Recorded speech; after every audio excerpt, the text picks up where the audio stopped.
being that production is all client work, how do you go? This is now just getting more like nitty gritty. So for the producers that are listening, they can learn something or two here.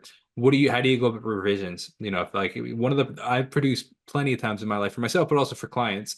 And it's a really interesting thing because obviously you have your artistic vision, and sometimes the client's like, that's not the right thing. And I'm like, you're like, no, this definitely is the right thing. But that's the beauty of Yeah. art, is like, it's like everybody has entitled to an opinion, right? Or quality is subjective, right? So Yeah.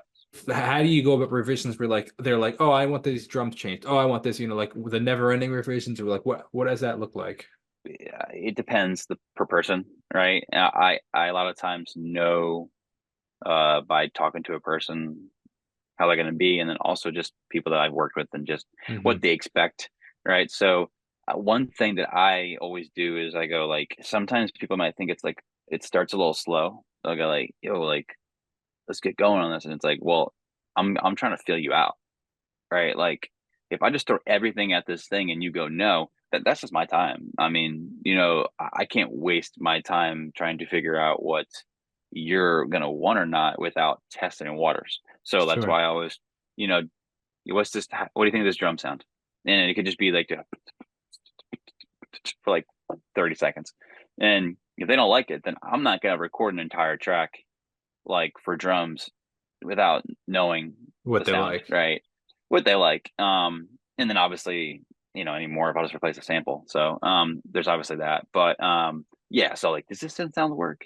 Or are we vibing this? Hmm. And what I found is like, like I said, I don't have all the time in the world because I'm going between projects. So I have to make sure that I just don't waste time. And a lot of times I'm very upfront with the client, like artist. I'm gonna send you ideas, and so I'm gonna move quick. So as soon as you can get back to me, like just let me know because like I move fast, just because ideas come. So I'm going back and forth, but at the same time, it's very organic. Like if someone wants something fixed, obviously that's what we're here for, Yeah, right? It's exactly. my job to make sure there's no direct way getting around it, Yeah. um, until you get to a point where people just want what you do, Mm. right?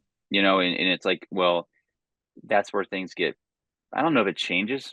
Like, I don't know if it gets any easier when it comes to like the ideas in your head. Like there's still ideas in your head. Like you still have to think about them. But I think the weight of like, are they gonna like this? Hmm. Or is this gonna sit with them?